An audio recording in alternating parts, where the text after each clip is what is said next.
तो आइए सुनते हैं प्रेमचंद की कहानियों का संग्रह मानसरोवर भाग 1 की और एक कहानी जिसका नाम है माँ। आज बंदी छूटकर घर आ रहा है। करुणा ने एक दिन पहले ही घर लीप पोत रखा था। इन 3 वर्षों में उसने कठिन तपस्या करके जो 10-5 रुपये जमा कर रखे थे वह सब पति के सत्कार और स्वागत की तैयारियों में खर्च कर दिए। पति के लिए धोतियों का नया जोड़ा लाई थी, नए कुर्ते बनवाए थे, बच्चे के लिए नए कोट और टोपी की आयोजना की थी। बार बार बच्चे को गले लगाती और प्रसन्न होती। अगर इस बच्चे ने सूर्य की भांति उदय होकर उसके अंधेरे जीवन को प्रदीप्त न कर दिया होता तो कदाचित ठोकरों ने उसके जीवन का अंत कर दिया होता। पति के कारावास दंड के 3 ही महीने बाद इस बालक का जन्म हुआ। उसी का मुंह देख देख कर करुणा ने यह 3 साल काट दिए थे। वह सोचती, जब मैं बालक को उनके सामने ले जाऊंगी तो वह कितने प्रसन्न होंगे। उसे देखकर पहले तो चकित हो जाएंगे, फिर गोद में उठा लेंगे और कहेंगे, करुणा, तुमने यह रत्न देकर मुझे निहाल कर दिया। कैद के सारे कष्ट बालक की तोतली बातों में भूल जाएंगे। उनकी एक सरल, पवित्र, मोहक दृष्टि हृदय की सारी व्यथाओं को धो डालेगी। इस कल्पना का आनंद लेकर वह फूली ना समाती थी। वह सोच रही थी, आदित्य के साथ बहुत से आदमी होंगे। जिस समय वह द्वार पर पहुंचेंगे, जय जयकार की ध्वनि से आकाश गूंज उठेगा। वह कितना स्वर्गीय दृश्य होगा। उन आदमियों के बैठने के लिए करुणा ने एक फटा सा टाट बिछा दिया था, कुछ पान बना दिए थे और बार बार आशामय नेत्रों से द्वार की ओर ताकती थी। पति की वह सदृढ़, उदार, तेज पूर्ण मुद्रा बार बार आंखों में फिर जाती थी। उनकी वे बातें बार बार याद आती थी जो चलते समय उनके मुख से निकलती थी। उनका वह धैर्य, वह आत्मबल जो पुलिस के प्रहारों के सामने भी अटल रहा था। वह मुस्कुराहट जो उस समय भी उनके अधरों पर खेल रही थी। वह आत्माभिमान जो उस समय भी उनके मुख से टपक रहा था। क्या करुणा के हृदय से कभी विस्मृत हो सकता था? उसका स्मरण आते ही करुणा के निस्तेज मुख पर आत्मगौरव की लालिमा छा गई। यही वह अवलंब था जिसने इन 3 वर्षों की घोर यातनाओं में भी उसके हृदय को आश्वासन दिया था। कितनी ही रातें फांकों से गुजरी, बहुधा घर में दीपक जलने की नौबत भी न आती थी, पर दीनता के आंसू कभी उसकी आंखों से न गिरे। आज उन सारी विपत्तियों का अंत हो जाएगा। पति के प्रगाढ़ आलिंगन में वह सब कुछ हंसकर झेल लेगी। वह अनंत निधि पाकर फिर उसे कोई अभिलाषा न रहेगी। गगन पथ का चिरगामी लपका हुआ विश्राम की ओर चला जाता था, जहां संध्या ने सुनहरा फर्श सजाया था और उज्जवल पुष्पों की सेज बिछा रखी थी। उसी समय करुणा को एक आदमी लाठी टेकता आता दिखाई दिया, मानो किसी जीर्ण मनुष्य की वेदना ध्वनि हो। पग पग पर रुक रुक कर खांसने लगता था। उसका सिर झुका हुआ था। करुणा उसका चेहरा न देख सकती थी, लेकिन चाल ढाल से कोई बूढ़ा आदमी मालूम होता था। पर एक क्षण में जब वह समीप आ गया तो करुणा पहचान गई, वह उसका प्यारा पति ही था। किंतु शोक, उसकी सूरत कितनी बदल गई थी। वह जवानी, वह तेज, वह चपलता, वह सुगठन सब प्रस्थान कर चुका था। केवल हड्डियों का एक ढांचा रह गया था। ना कोई संगी, न साथी, न यार, न दोस्त। करुणा उसे पहचानते ही बाहर निकल आई, पर आलिंगन की कामना हृदय में दबकर रह गई। सारे मंसूबे धूल में मिल गए। सारा मनोल्लास आंसुओं के प्रवाह में बह गया, विलीन हो गया। आदित्य ने घर में कदम रखते ही मुस्कुराकर करुणा को देखा, पर उस मुस्कान में वेदना का एक संसार भरा हुआ था। करुणा ऐसी शिथिल हो गई मानो हृदय का स्पंदन रुक गया हो। वह फटी हुई आंखों से स्वामी की ओर टकटकी बांधे खड़ी थी, मानो उसे अपनी आंखों पर अब भी विश्वास न आता हो। स्वागत या दुख का एक शब्द भी उसके मुंह से न निकला। बालक भी गोद में बैठा हुआ सहमी आंखों से इस कंकाल को देख रहा था और माता की गोद में चिपटा जाता था। आखिर उसने कातर स्वर में कहा, यह तुम्हारी क्या दशा है? बिल्कुल पहचाने नहीं जाते। आदित्य ने उसकी चिंता को शांत करने के लिए मुस्कुराने की चेष्टा करके कहा, कुछ नहीं, जरा दुबला हो गया हूँ। तुम्हारे हाथों का भोजन पाकर फिर स्वस्थ हो जाऊंगा। करुणा, छी, सूख कर कांटा हो गए। क्या वहाँ भरपेट भोजन नहीं मिलता? तुम कहते थे राजनैतिक आदमियों के साथ बड़ा अच्छा व्यवहार किया जाता है, और वह तुम्हारे साथी क्या हो गए जो तुम्हें आठों पहर घेरे रहते थे और तुम्हारे पसीने की जगह खून बहाने को तैयार रहते थे। आदित्य की त्योरियों पर बल पड़ गए। बोले, यह बड़ा ही कटु अनुभव है करुणा। मुझे ना मालूम था कि मेरे कैद होते ही लोग मेरी ओर से यूं आंखें फेर लेंगे, कोई बात भी न पूछेगा। राष्ट्र के नाम पर मिटने वालों का यही पुरस्कार है। यह मुझे ना मालूम था। जनता अपने सेवकों को बहुत जल्द भूल जाती है, यह तो मैं जानता था, लेकिन अपने सहयोगी और सहायक इतने बेवफा होते हैं, इसका मुझे यह पहला ही अनुभव हुआ। लेकिन मुझे किसी से शिकायत नहीं। सेवा स्वयं अपना पुरस्कार है। मेरी भूल थी कि मैं इसके लिए यश और नाम चाहता था। करुणा, तो क्या वहाँ भोजन भी ना मिलता था? आदित्य, यह ना पूछो करुणा, बड़ी करुण कथा है। बस यही गनीमत समझो कि जीता लौट आया। तुम्हारे दर्शन बदे थे। नहीं, कष्ट तो ऐसे ऐसे उठाए कि अब तक मुझे प्रस्थान कर जाना चाहिए था। मैं जरा लेटूंगा, खड़ा नहीं रहा जाता। दिन भर में इतनी दूर आया हूँ। करुणा, चलकर कुछ खा लो तो आराम से लेटो।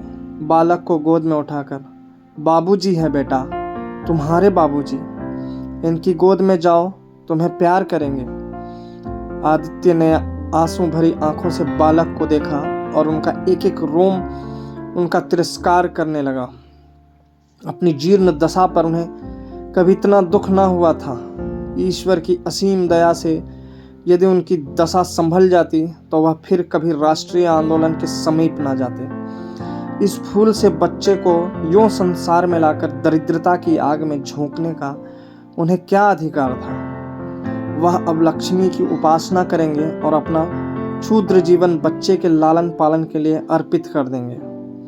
उन्हें इस समय ऐसा ज्ञात हुआ कि बालक उन्हें उपेक्षा की दृष्टि से देख रहा है, मानो कह रहा है, मेरे साथ आपने कौन सा कर्तव्य पालन किया? उनकी सारी कामना, सारा प्यार बालक को हृदय से लगा देने के लिए अधीर हो उठा, पर हाथ फैल न सके। हाथों में शक्ति ही न थी। करुणा बालक को लिए हुए उठी और थाली में कुछ भोजन निकाल कर लाई। आदित्य ने क्षुधापूर्ण नेत्रों से थाली की ओर देखा, मानो आज बहुत दिनों के बाद कोई खाने की चीज सामने आई है। जानता था कि कई दिनों के उपवास के बाद और आरोग्य की इस गई गुजरी दशा में उसे जबान को काबू में रखना चाहिए, पर सब्र ना कर सका। थाली पर टूट पड़ा और देखते देखते थाली साफ कर दी। करुणा सशंक हो गई। उसने दोबारा किसी चीज के लिए ना पूछा। थाली उठाकर चली गई, पर उसका दिल कह रहा था, इतना तो कभी ना खाते थे। करुणा बच्चे को लिए खिला रही थी कि एकाएक कानों में आवाज आई, करुणा। करुणा ने आकर पूछा, क्या तुमने मुझे पुकारा है?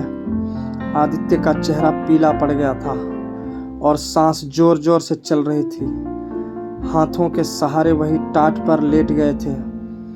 करुणा उनकी यह हालत देखकर घबरा गई। बोली, जाकर किसी वैद्य को बुला लाऊं। आदित्य ने हाथ के इशारे से उसे मना करके कहा, व्यर्थ है करुणा, अब तुमसे छिपाना व्यर्थ है। मुझे तपेदिक हो गया है, कई बार मरते मरते बच गया हूँ। तुम लोगों के दर्शन बदे थे, इसलिए प्राण न निकलते थे। देखो प्रिय, रो मत। करुणा ने सिसकियों को दबाते हुए कहा, मैं वैद्य को लेकर अभी आती हूँ। आदित्य ने फिर सिर हिलाया, नहीं करुणा, केवल मेरे पास बैठी रहो। अब किसी से कोई आशा नहीं है, डॉक्टरों ने जवाब दे दिया है। मुझे तो यह आश्चर्य है कि यहाँ पहुँच कैसे गया। न जाने कौन दैवी शक्ति मुझे वहाँ से खींच लाई। कदाचित यह इस बुझते हुए दीपक की अंतिम झलक थी। आह, मैंने तुम्हारे साथ बड़ा अन्याय किया। इसका मुझे हमेशा दुख रहेगा। मैं तुम्हें कोई आराम न दे सका, तुम्हारे लिए कुछ न कर सका, केवल सुहाग का दाग लगाकर और एक बालक के पालन का भार छोड़कर चला जा रहा हूँ। आह, करुणा ने हृदय को दृढ़ करके कहा, तुम्हें कहीं दर्द तो नहीं है? आग बना लाऊं? कुछ बताते क्यों नहीं? आदित्य ने करवट बदल कर कहा, कुछ करने की जरूरत नहीं प्रिय, कहीं दर्द नहीं। बस ऐसा मालूम हो रहा है कि दिल बैठा जाता है, जैसे पानी में डूबा जाता हूँ। जीवन की लीला समाप्त हो रही है। दीपक को बुझते हुए देख रहा हूँ। कह नहीं सकता कब आवाज बंद हो जाए। जो कुछ कहना है वह कह डालना चाहता हूँ। क्यों वह लालसा ले जाऊं? मेरे एक प्रश्न का जवाब दोगी? पूछूं? करुणा के मन की सारी दुर्बलता, सारा शोक, सारी वेदना मानो लुप्त हो गई और उनकी जगह उस आत्मबल का उदय हुआ जो मृत्यु पर हंसता है और विपत्ति के सांपों से खेलता है। रत्न जटित मखमली मयान में जैसे तेज तलवार छिपी रहती है, जल के कोमल प्रवाह में जैसे असीम शक्ति छिपी रहती है, वैसे ही रमणी का कोमल हृदय साहस और धैर्य को अपनी गोद में छिपाए रहता है। क्रोध जैसे तलवार और बाहर खींच लेता है। विज्ञान जैसे जल शक्ति का उद्घाटन कर लेता है, वैसे ही प्रेम रमणी के साहस और धैर्य को प्रदीप्त कर देता है। करुणा ने पति के सिर पर हाथ रखते हुए कहा, पूछते क्यों नहीं प्यारे? आदित्य ने करुणा के हाथों के कोमल स्पर्श का अनुभव करते हुए कहा, तुम्हारे विचार में मेरा जीवन कैसा था? बधाई के योग्य? देखो, तुमने मुझसे कभी पर्दा नहीं रखा। इस समय भी स्पष्ट कहना, तुम्हारे विचार में मुझे अपने जीवन पर हंसना चाहिए या रोना चाहिए? करुणा ने उल्लास के साथ कहा, यह प्रश्न क्यों करते हो प्रियतम? क्या मैंने तुम्हारी उपेक्षा कभी की है? तुम्हारा जीवन देवताओं का सा जीवन था, निस्वार्थ, निर्लिप्त और आदर्श। विघ्न बाधाओं से तंग आकर मैंने तुम्हें कितनी ही बार संसार की ओर खींचने की चेष्टा की है, पर उस समय भी मैं मन में जानती थी कि मैं तुम्हें ऊंचे आसन से गिरा रही हूँ। अगर तुम माया मोह में फंसे होते तो कदाचित मेरे मन को अधिक संतोष होता, लेकिन मेरी आत्मा को वह गर्व और उल्लास न होता जो इस समय हो रहा है। मैं अगर किसी को बड़े से बड़ा आशीर्वाद दे सकती हूँ तो वह यही होगा कि उसका जीवन तुम्हारे जैसा हो। यह कहते कहते करुणा का आभाहीन मुखमंडल ज्योतिर्मय हो गया, मानो उसकी आत्मा दिव्य हो गई हो। आदित्य ने सगर्भ नेत्रों से करुणा को देखकर कहा, बस अब मुझे संतोष हो गया।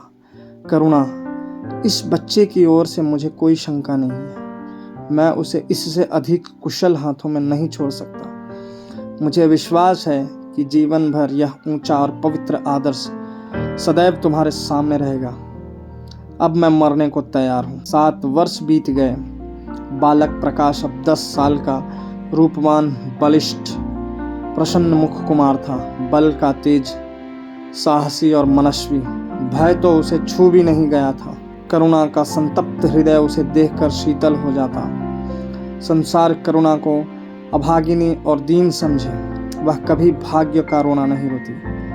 उसने उन आभूषणों को बेच डाला जो पति के जीवन में उसे प्राणों से प्रिय थे, और उस धन से कुछ गायें और भैंसें मोल ले ली। वह कृषक की बेटी थी और गौपालन उसके लिए कोई नया व्यवसाय न था। इसी को उसने अपनी जीविका का साधन बनाया। विशुद्ध दूध कहाँ मयस्सर होता है, सब दूध हाथों हाथ बिक जाता।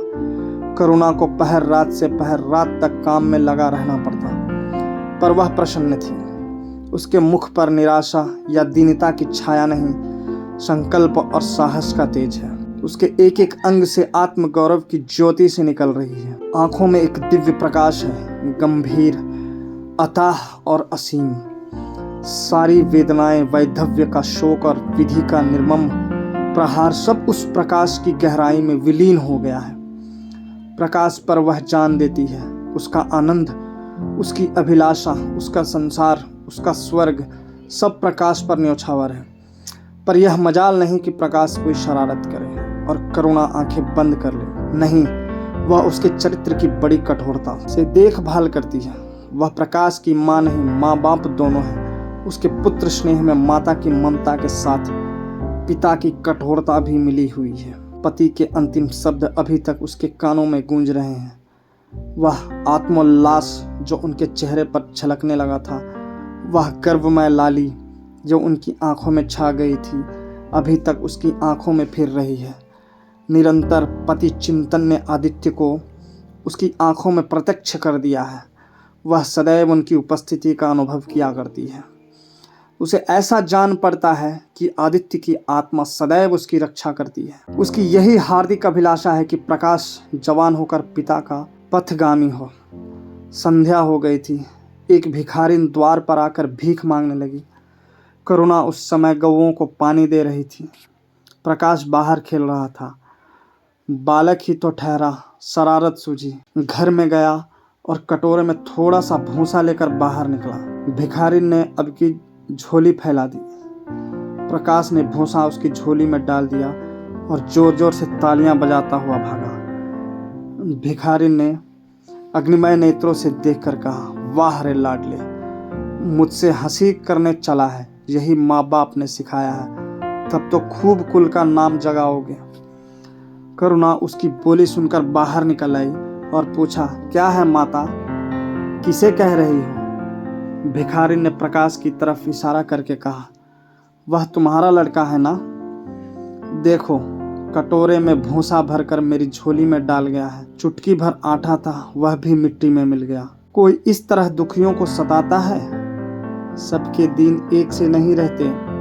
आदमी को घमंड ना करना चाहिए। करुणा ने कठोर स्वर में पुकारा, प्रकाश। प्रकाश लज्जित न हुआ, अभिमान से सिर उठाए हुए आया और बोला, वह हमारे घर भीख क्यों मांगने आई है?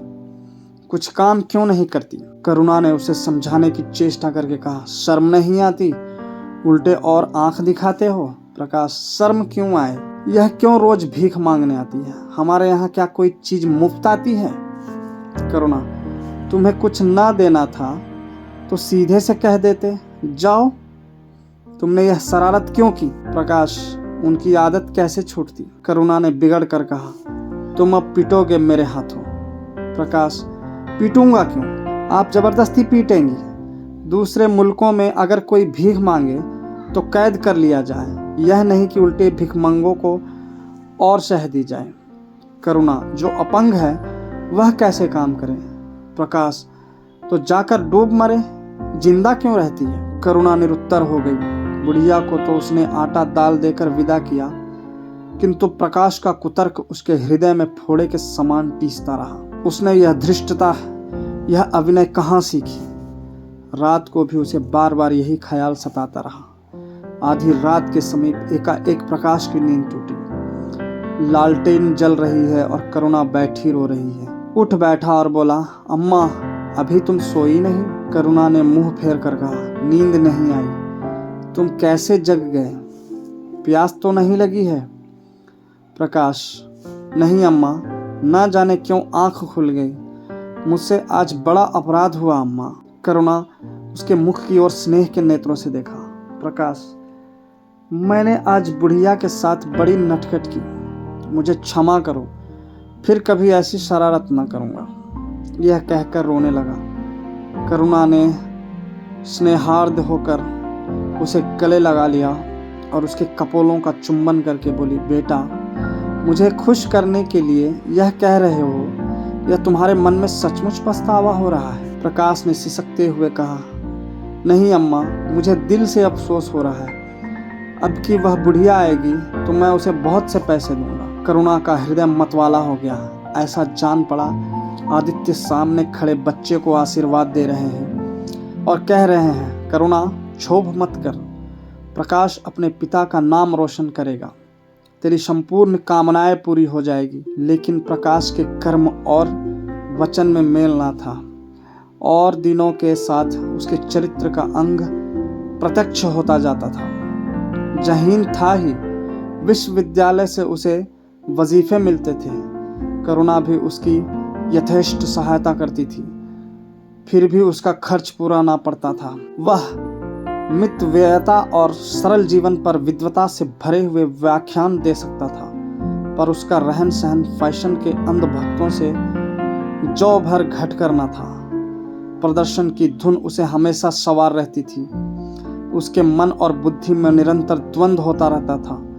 मन जाति की ओर था, बुद्धि अपनी ओर। बुद्धि मन को दबाए रहती थी। उसके सामने मन की एक न चलती थी। जाति सेवा ऊसर की खेती है। वहाँ बड़े से बड़ा उपहार जो मिल सकता है वह है गौरव और यश, पर वह भी स्थायी नहीं। इतना अस्थिर कि क्षण में जीवन भर की कमाई पर पानी फिर सकता है। अतएव उसका अंतःकरण अनिवार्य वेग के साथ विलासमय जीवन की ओर झुकता था। यहाँ तक कि धीरे धीरे उसे त्याग और निग्रह से घृणा होने लगी। वह दुर्वस्था और दरिद्रता को है समझता था। उसके हृदय न था, भाव न थे, केवल मस्तिष्क था। मस्तिष्क में दर्द कहाँ? वहाँ तो तर्क है, मंसूबे हैं। सिंध में बाढ़ आई, हजारों आदमी तबाह हो गए। विद्यालय ने वहाँ एक सेवा समिति भेजी। प्रकाश के मन में द्वंद्व होने लगा, जाऊं या ना जाऊं। इतने दिनों अगर वह परीक्षा की तैयारी करे तो प्रथम श्रेणी में पास हो। चलते समय उसने बीमारी का बहाना कर दिया। करुणा ने लिखा, तुम सिंध ना गए इसका मुझे दुख है। तुम बीमार रहते भी वहां जा सकते थे। समिति में चिकित्सक भी तो थे। प्रकाश ने पत्र का उत्तर न दिया। उड़ीसा में अकाल पड़ा। प्रजा मक्खियों की तरह मरने लगी। कांग्रेस ने पीड़ितों के लिए एक मिशन तैयार किया। उन्हीं दिनों विद्यालयों ने इतिहास के छात्रों को ऐतिहासिक खोज के लिए लंका भेजने का निश्चय किया। करुणा ने प्रकाश को लिखा, तुम उड़ीसा जाओ। किंतु प्रकाश लंका जाने को लालायित था। वह कई दिन इसी दुविधा में रहा। अंत को सिलोन ने उड़ीसा पर विजय पाई। करुणा ने अब की उसे कुछ न लिखा, चुपचाप रोती रही। सिलोन से लौटकर प्रकाश छुट्टियों में घर आया। करुणा उससे खींची खींची रही। प्रकाश मन में लज्जित हुआ और संकल्प किया कि अब की कोई अवसर आया तो अम्मा को अवश्य प्रसन्न करूंगा। यह निश्चय करके वह विद्यालय लौटा, लेकिन यहाँ आते ही फिर परीक्षा की फिक्र सवार हो गई। यहाँ तक कि परीक्षा के दिन आ गए, मगर इम्तिहान से फुर्सत पाकर भी प्रकाश घर न गया। विद्यालय के एक अध्यापक कश्मीर सैर करने जा रहे थे। प्रकाश उन्हीं के साथ कश्मीर चल खड़ा हुआ। जब परीक्षा फल निकला और प्रकाश प्रथम आया, तब उसे घर की याद आई। उसने तुरंत करुणा को पत्र लिखा और अपने आने की सूचना दी। माता को प्रसन्न करने के लिए उसने 2-4 शब्द जाति सेवा के विषय में भी लिखे। अब मैं आपकी आज्ञा का पालन करने को तैयार हूँ। मैंने शिक्षा संबंधी कार्य करने का निश्चय किया है। इसी विचार से मैंने वह विशिष्ट स्थान प्राप्त किया है। हमारे नेता भी तो विद्यालयों के आचार्यों ही का सम्मान करते हैं। अभी तक इन उपाधियों के मोह से वे मुक्त नहीं हुए हैं। हमारे नेता भी योग्यता, सदुत्साह, लगन का उतना सम्मान नहीं करते जितना उपाधियों का। अब मेरी इज्जत करेंगे और जिम्मेदारी का काम सौंपेंगे जो पहले मांग भी न मिलता। करुणा की आस फिर बंधी। विद्यालय खुलते ही प्रकाश के नाम रजिस्ट्रार का पत्र पहुंचा। उन्होंने प्रकाश को इंग्लैंड जाकर विद्याभ्यास करने के लिए सरकारी वजीफे की मंजूरी की सूचना दी थी। प्रकाश पत्र हाथ में लिए हर्ष के उन्माद में जाकर माँ से बोला, अम्मा, मुझे इंग्लैंड जाकर पढ़ने के लिए सरकारी वजीफा मिल गया। करुणा ने उदासीन भाव से पूछा, तो तुम्हारा क्या इरादा है? प्रकाश, मेरा इरादा? ऐसा अवसर पाकर भला कौन छोड़ता है? करुणा, तुम तो स्वयं सेवकों में भर्ती होने जा रहे थे। प्रकाश, तो आप समझती हैं स्वयं सेवक बन जाना ही जाति सेवा है। मैं इंग्लैंड से आकर भी तो सेवा कार्य कर सकता हूँ। और अम्मा, सच पूछो तो एक मजिस्ट्रेट अपने देश का जितना उपकार कर सकता है उतना 1000 स्वयं सेवक मिलकर भी नहीं कर सकते। मैं तो सिविल सर्विस की परीक्षा में बैठूंगा और मुझे विश्वास है कि सफल हो जाऊंगा। करुणा ने चकित होकर पूछा, तो क्या तुम मजिस्ट्रेट हो जाओगे?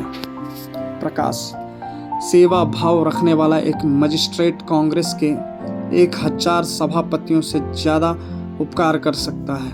अखबारों में उसकी लंबी लंबी तारीफें न छपेंगी, उसकी वक्तृताओं पर तालियां न बजेंगी, जनता उसके जुलूस की गाड़ी न खींचेगी और न विद्यालयों के छात्र उसको अभिनंदन पत्र देंगे, पर सच्ची सेवा मजिस्ट्रेट ही कर सकता है। करुणा ने आपत्ति के भाव से कहा, लेकिन यही मजिस्ट्रेट तो जाति के सेवकों को सजाए देते हैं, उन पर गोलियां चलाते हैं। प्रकाश, अगर मजिस्ट्रेट के हृदय में परोपकार का भाव है तो वह नरमी से वही काम करता है जो दूसरे गोलियां चलाकर भी नहीं कर सकते। करुणा, मैं यह नहीं मानूंगी। सरकार अपने नौकरों को इतनी स्वाधीनता नहीं देती, वह एक नीति बना देती है और हर एक सरकारी नौकर को उसका पालन करना पड़ता है। सरकार की पहली नीति यह है कि वह दिन दिन अधिक संगठित और दृढ़ हो। इसके लिए स्वाधीनता के भावों का दमन करना जरूरी है। अगर कोई मजिस्ट्रेट इस नीति के विरुद्ध काम करता है तो वह मजिस्ट्रेट न रहेगा। वह हिंदुस्तानी था जिसने तुम्हारे बाबूजी को जरा सी बात पर 3 साल की सजा दी थी। इसी सजा ने उनके प्राण लिए बेटे। मेरी इतनी बात मानो, सरकारी पदों पर न गिरो। मुझे यह मंजूर है कि तुम मोटा खाकर और मोटा पहनकर देश की कुछ सेवा करो। इसके बदले कि तुम हाकिम बन जाओ और शान से जीवन बिताओ। यह समझ लो कि जिस दिन तुम हाकिम की कुर्सी पर बैठोगे उस दिन से तुम्हारा दिमाग हाकिमों का सा हो जाएगा। तुम यही चाहोगे कि अफसरों में तुम्हारी नेक नामी और तरक्की हो। एक गंवारू मिसाल लो। लड़की जब तक मायके में कुंवारी रहती है वह अपने को उसी घर की समझती है, लेकिन जिस दिन ससुराल चली जाती है वह अपने घर को दूसरों का घर समझने लगती है। माँ बाप, भाई बंद सब वहीं रहते हैं, लेकिन वह घर अपना नहीं रहता। यही दुनिया का दस्तूर है। प्रकाश ने खींच कर कहा, तो क्या आप यही चाहती है कि मैं जिंदगी भर चारों तरफ ठोकरें खाता फिरूं? करुणा कठोर नेत्रों से देखकर बोली, अगर ठोकर खाकर आत्मा स्वाधीन रह सकती है तो मैं कहूंगी ठोकर खाना अच्छा है। प्रकाश ने निश्चयात्मक भाव से पूछा, तो आपकी यही इच्छा है? करुणा ने उसी स्वर में उत्तर दिया, हाँ, मेरी यही इच्छा है। प्रकाश ने कुछ जवाब न दिया, उठकर बाहर चला गया और तुरंत रजिस्ट्रार को इनकारी पत्र लिख भेजा। मगर उसी क्षण से मानो उसके सिर पर विपत्ति ने आसन जमा लिया। विरक्त और विमन अपने कमरे में पड़ा रहता, न कहीं घूमने जाता, न किसी से मिलता, मुंह लटकाए भीतर आता और फिर बाहर चला जाता। यहाँ तक महीना गुजर गया, न चेहरे पर वह लाली रही, न वह ओज। आंखें अनाथों के मुख की भांति याचना से भरी हुई, ओंठ हंसना भूल गए। मानो उस इनकारी पत्र के साथ उसकी सारी सजीवता और चपलता, सारी सरलता विदा हो गई। करुणा उसके मनोभाव समझती थी और उसके शोक को भुलाने की चेष्टा करती थी, पर रूठे देवता प्रसन्न न होते थे। आखिर एक दिन उसने प्रकाश से कहा, बेटा, अगर तुमने विलायत जाने की ठान ही ली है तो चले जाओ, मना न करूंगी। मुझे खेद है कि मैंने तुम्हें रोका। अगर मैं जानती कि तुम्हें इतना आघात पहुंचेगा तो कभी न रोकती। मैंने तो केवल इस विचार से रोका था कि तुम्हें जाति सेवा में मग्न देखकर तुम्हारे बाबूजी की आत्मा प्रसन्न होगी। उन्होंने चलते समय यही वसीयत की थी। प्रकाश ने रुखाई से जवाब दिया, अब क्या जाऊंगा, इनकारी खत लिख चुका। मेरे लिए कोई अब तक बैठा थोड़े ही होगा। कोई दूसरा लड़का चुन लिया होगा और फिर करना ही क्या है। जब आपकी मर्जी है कि गांव-गांव की खाक छानता फिरूं तो वही सही। करुणा का गर्व चूर चूर हो गया।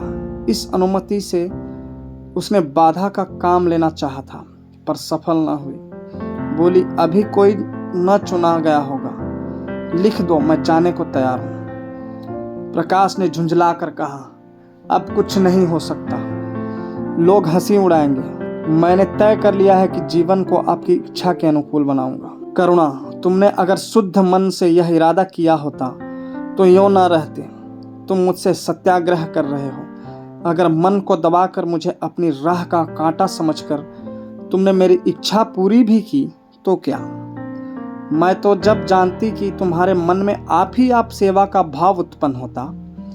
तुम आज ही रजिस्ट्रार साहब को पत्र लिख दो। प्रकाश, अब मैं नहीं लिख सकता। तो इसी शोक में तने बैठे रहोगे? लाचारी है। करुणा ने और कुछ ना कहा। जरा देर में प्रकाश ने देखा कि वह कहीं जा रही है, मगर वह कुछ बोला नहीं। करुणा के लिए बाहर आना जाना कोई असाधारण बात न थी। लेकिन जब संध्या हो गई और करुणा न आई तो प्रकाश को चिंता होने लगी। अम्मा कहाँ गई? यह प्रश्न बार बार उसके मन में उठने लगा। प्रकाश सारी रात द्वार पर बैठा रहा। भांति भांति की शंकाएं मन में उठने लगी। उसे अब याद आया, चलते समय करुणा कितनी उदास थी, उसकी आंखें कितनी लाल थी। यह बातें प्रकाश को उस समय क्यों ना नजर आई? वह क्यों स्वार्थ में अंधा हो गया था? हाँ, अब प्रकाश को याद आया, माता ने साफ सुथरे कपड़े पहने, उनके हाथ में छतरी भी थी। तो क्या वह कहीं बहुत दूर गई है? किससे पूछे? अनिष्ट के भय से प्रकाश रोने लगा। सावन की अंधेरी भयानक रात थी। आकाश में श्याम मेघमालाएं भीषण स्वप्न की भांति छाई हुई थी। प्रकाश रह रहकर आकाश की ओर देखता था, मानो करुणा उन्हीं मेघमालाओं में छिपी बैठी हो। उसने निश्चय किया, सवेरा होते ही माँ को खोजने चलूंगा। और अगर किसी ने द्वार खटखटाया, प्रकाश ने दौड़कर खोला तो देखा करुणा खड़ी है। उसका मुखमंडल इतना खोया हुआ, इतना करुण था, जैसे आज ही उसका सुहाग उठ गया है। जैसे संसार में अब उसके लिए कुछ नहीं रहा। जैसे वह नदी के किनारे खड़ी अपनी लदी हुई नाव को डूबते देख रही है और कुछ कर नहीं सकती। प्रकाश ने अधीर होकर पूछा, अम्मा कहाँ चली गई थी? बहुत देर लगाई। करुणा ने भूमि की ओर ताकते हुए जवाब दिया, एक काम से गई थी, देर हो गई। यह कहते हुए उसने प्रकाश के सामने एक बंद लिफाफा फेंक दिया। प्रकाश ने उत्सुक होकर लिफाफा उठा लिया। ऊपर ही विद्यालय की मुहर थी। तुरंत ही लिफाफा खोलकर पढ़ा। हल्की सी लालिमा चेहरे पर दौड़ गई। पूछा, यह तुम्हें कहाँ मिल गया अम्मा? करुणा, तुम्हारे रजिस्ट्रार के पास से ले आई हूँ। क्या तुम वहाँ चली गई थी? और क्या करती? कल तो गाड़ी का समय न था, मोटर ले ली थी। प्रकाश एक क्षण तक मौन खड़ा रहा, फिर कुंठित स्वर में बोला, जब तुम्हारी इच्छा नहीं है तो मुझे क्यों भेज रही हो? करुणा ने विरक्त भाव से कहा, इसलिए कि तुम्हारी जाने की इच्छा। तुम्हारा यह मलिन वेश नहीं देखा जाता। अपने जीवन की 20 वर्ष तुम्हारी हित कामना पर अर्पित कर दिए। अब तुम्हारी महत्वाकांक्षा की हत्या नहीं कर सकती। तुम्हारी यात्रा सफल हो, यह हमारी हार्दिक अभिलाषा है। करुणा का कंठ रुंध गया और कुछ न कह सकी। प्रकाश उसी दिन से यात्रा की तैयारियां करने लगा। करुणा के पास जो कुछ था वह सब खर्च हो गया। कुछ ऋण भी लेना पड़ा। नए सूट बने, सूटकेस लिए गए। प्रकाश अपनी धुन में मस्त था। कभी किसी चीज की फरमाइश लेकर आता, कभी किसी चीज की। करुणा इस एक सप्ताह में इतनी दुर्बल हो गई है, उसके बालों पर कितनी सफेदी आ गई है, चेहरे पर कितनी झुर्रियां पड़ गई है, यह उसे कुछ ना नजर आता। उसकी आंखों में इंग्लैंड के दृश्य समाये हुए थे। महत्वाकांक्षा आंखों पर पर्दा डाल देती है। प्रस्थान का दिन आया। आज कई दिनों के बाद धूप निकली थी। करुणा स्वामी के पुराने कपड़ों को बाहर निकाल रही थी। उनकी गाढ़े की चादरें, खदर के कुर्ते, पाजामे और लिहाफ अभी तक संदूक में संचित थे। प्रति वर्ष वे धूप में सुखाए जाते और झाड़ पोंछ कर रख दिए जाते थे। करुणा ने आज फिर उन कपड़ों को निकाला, मगर सुखा कर रखने के लिए नहीं, गरीबों में बांट देने के लिए।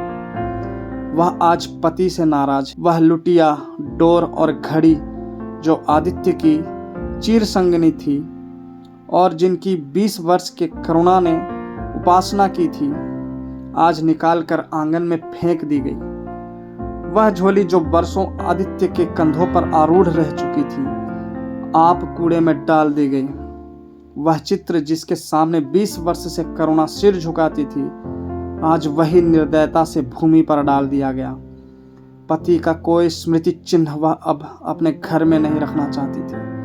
उसका अंतःकरण शोक और निराशा से विदीर्ण हो गया और पति के सिवा वह किस पर क्रोध उतारे? कौन उसका अपना है? वह किससे अपनी व्यथा कहे? किसे अपनी छाती चीर कर दिखाए। वह होते तो क्या प्रकाश दास्ता की जंजीर गले में डालकर फूला ना समाता। उसे कौन समझाए कि आदित्य भी इस अवसर पर पछताने के सिवा और कुछ ना कर सकते। प्रकाश के मित्रों ने आज उसे विदाई का भोज दिया था। वहां से वह संध्या समय कई मित्रों के साथ मोटर पर लौटा। सफर का सामान मोटर पर रख दिया गया। तब वह अंदर आकर माँ से बोला, अम्मा जाता हूँ, बम्बई पहुंचकर पत्र लिखूंगा। तुम्हें मेरी कसम, रोना मत और मेरे खतों का जवाब बराबर देना। जैसे किसी लाश को बाहर निकालते समय संबंधियों का धैर्य छूट जाता है, रुके हुए आंसू निकल पड़ते हैं और शोक की तरंगे उठने लगती है, वही दशा करुणा की हुई। कलेजे में एक हाहाकार हुआ जिसने उसकी दुर्बल आत्मा के एक एक अणु को कंपा दिया। मालूम हुआ पांव पानी में फिसल गया है और वह लहरों से बही जा रही है। उसके मुख से शोक या आशीर्वाद का एक शब्द भी न निकला।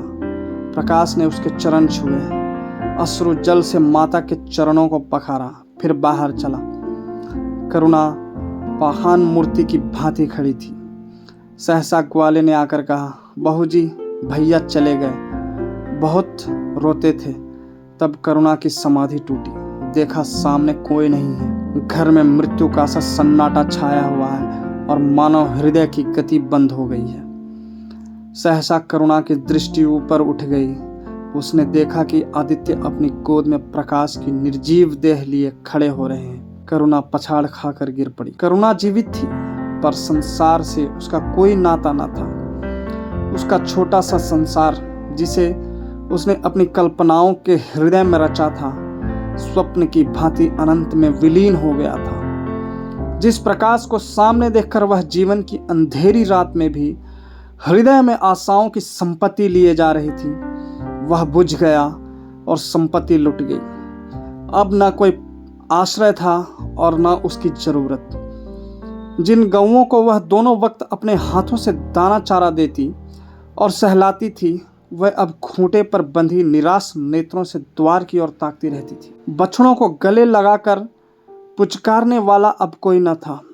जिसके लिए दूध दूहे, मट्ठा निकाले, खाने वाला कौन था।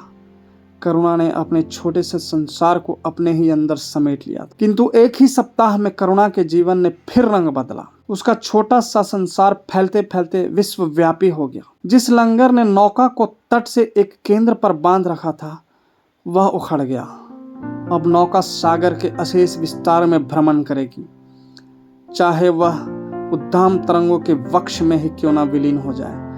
करुणा द्वार पर आ बैठती और मोहल्ले भर के लड़कों को जमा करके दूध पिलाती। दोपहर तक मक्खन निकालती और वह मक्खन मोहल्ले के लड़के खाते। फिर भांति भांति के पकवान बनाती और कुत्तों को खिलाती। अब यही उसका नित्य का नियम हो गया। चिड़ियाँ, कुत्ते, बिल्लियाँ, चींटे, चींटियाँ सब अपने हो गए। प्रेम का वह द्वार अब किसी के लिए बंद न था। उस अंगुल भर जगह में जो प्रकाश के लिए भी काफी न थी, अब समस्त संसार समा गया था। एक दिन प्रकाश का पत्र आया। करुणा ने उसे उठाकर फेंक दिया। फिर थोड़ी देर के बाद उसे उठाकर फाड़ डाला और चिड़ियों को दाना चुगाने लगी। मगर जब निशा योगिनी ने अपनी धूनी जलाई और वेदनाएं उससे वरदान मांगने के लिए विकल होकर चली, तो करुणा की मनोवेदना भी सहज हो उठी।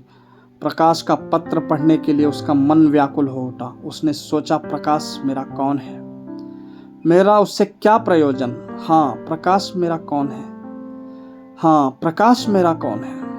हृदय ने उत्तर दिया, प्रकाश तेरा सर्वस्व है। वह तेरे उस अमर प्रेम की निशानी है जिससे तू सदैव के लिए वंचित होगी। वह तेरा प्राण है, तेरे जीवन दीपक का प्रकाश, तेरी वंचित कामनाओं का माधुर्य, तेरे अश्रु जल में विहार करने वाला हंस। करुणा उस पत्र के टुकड़ों को जमा करने लगी, मानो उसके प्राण बिखर गए हों। एक एक टुकड़ा उसे अपने खोए हुए प्रेम का एक एक पद चिन्ह सा मालूम होता था। जब सारे पुर्जे जमा हो गए तो करुणा दीपक के सामने बैठकर उसे जोड़ने लगी, जैसे कोई वियोगी हृदय प्रेम के टूटे हुए तारों को जोड़ रहा हो। हाय रे ममता, वह अभागिन सारी रात उन पुर्जों को जोड़ने में लगी रही। पत्र दोनों ओर लिखा था, इसलिए पुर्जों को ठीक स्थान पर रखना और भी कठिन था। कोई शब्द, कोई वाक्य बीच में गायब हो जाता। उस एक टुकड़े को वह फिर खोजने लगती। सारी रात बीत गई पर पत्र अभी तक अपूर्ण था। दिन चढ़ आया। मोहल्ले के लौंडे मक्खन और दूध की चाह में एकत्र हो गए। कुत्तों और बिल्लियों का आगमन हुआ। चिड़िया आकर आंगन में फुदकने लगी।